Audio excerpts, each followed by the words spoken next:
What's up, YouTube? Vic here.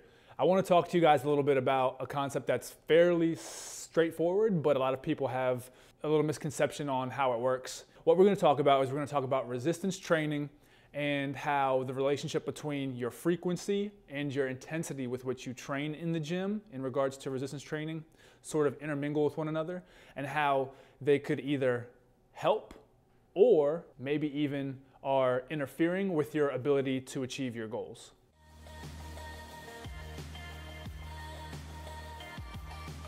So first things first, resistance training is a stressor. It's a stress that we put on our body. When you go into the gym and you work out, it's putting your body under stress. The thing about stress is, in order to be able to handle that stressor again in the future, we have to recover from the stress in the first place. So when you train, you put your body under a certain amount of stress, which you need to recover from in order to be able to train again successfully, or more importantly, to be able to progress the next time that you get into the gym. So the main ways that our body recovers is with proper nutrition, proper amount of rest, and then what I like to call the good juice. And that's just a combination of the chemical and hormonal responses that our body has to the resistance training.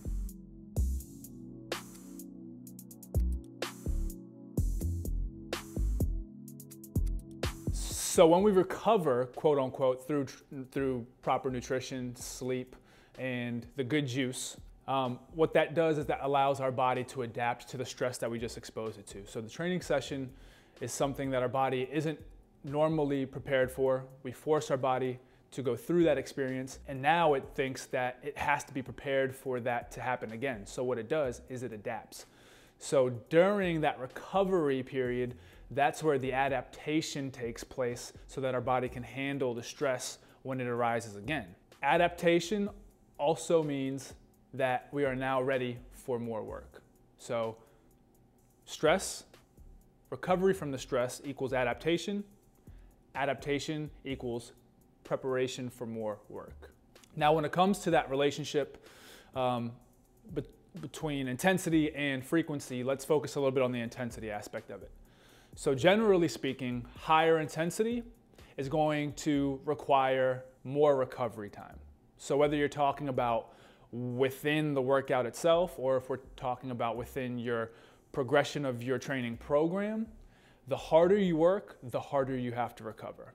So just as increased intensity requires an increased recovery time or an increased need for recovery, when you scale back the intensity, it actually decreases the amount of time that you need to recover and decreases your total recovery time. And again, whether that's within the workout itself, or if we're talking about over the course of a week or over the course of your entire training program, when you decrease the intensity, you are able to decrease your recovery time.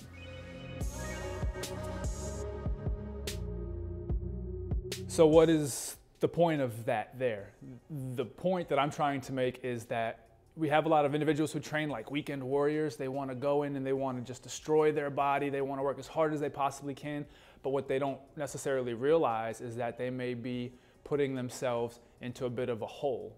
They might be accruing so much stress, so much damage to the body, to the system, such a shock that the amount of time it takes to recover from that can actually exceed an optimal time of recovery in order to maintain a steady progression. So sometimes more work is actually not the answer to reaching your goals. Sometimes dialing back on the work is just what you need to do.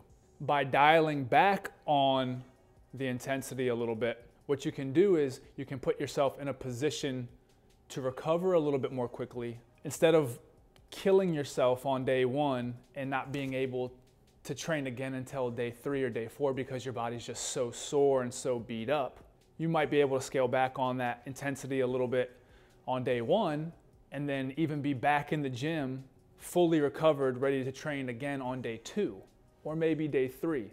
But the point is that an increased recovery time just means a slower progression in terms of how often you can train, and a lot of times reaching your goals to a certain degree is a matter of how often you can train. How often can you work towards that goal? How often can you work on improving your strength or improving your cardiovascular output or whatever it is your goal is? How often can you make that system work? How frequently can you force it to adapt while at the same time enabling yourself to be able to recover fully from that stress that you've undergone so that you can give it a full effort the next time around?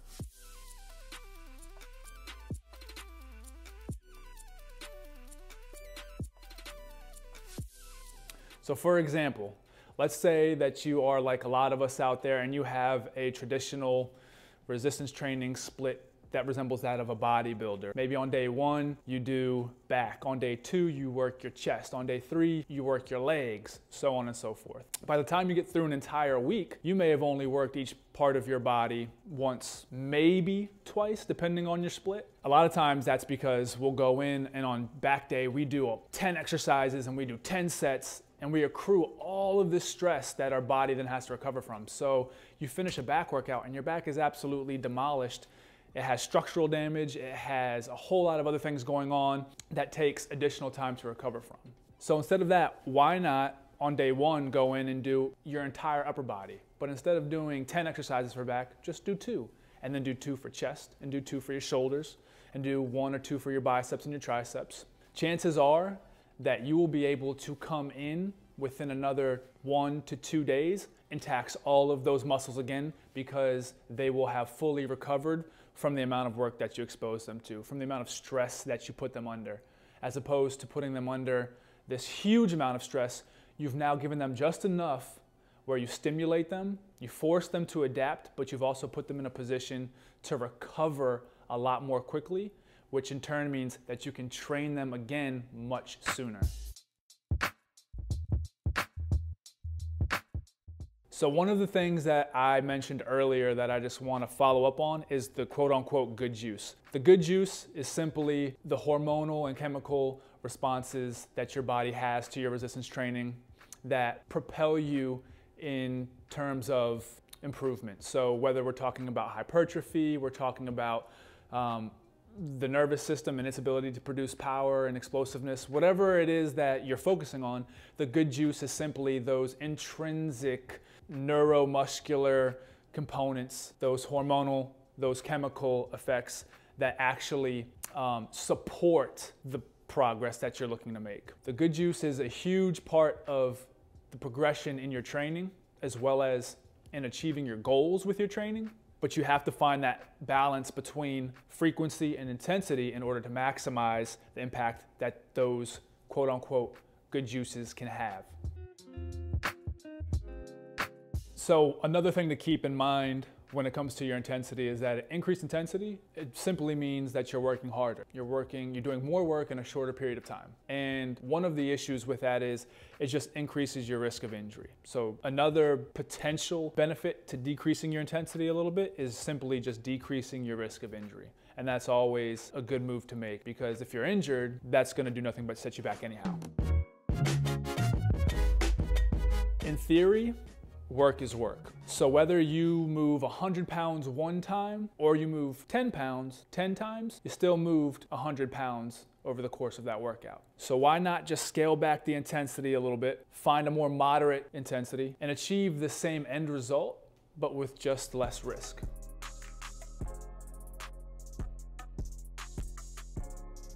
So in a nutshell, the whole point is finding that happy medium between your intensity and your frequency is key for success and for continued progression through your training, continued progression towards reaching your fitness goals. Sometimes making things a little easier on the system will actually benefit you in the long term and will improve your ability to achieve the results you're looking to achieve. So sometimes less is more. It's not always more is more. Sometimes less is more. All right, guys, so if that was informative to you, if you found like you took something away from that, make sure you subscribe to our channel. Our goal is to provide new information to those who want it and to just make it simple, to make it straightforward, to make it make sense. So if you have any thoughts, questions, any other topics that you'd like us to cover here in the future, just make sure you leave a comment down below in the comment section. Until next time, guys.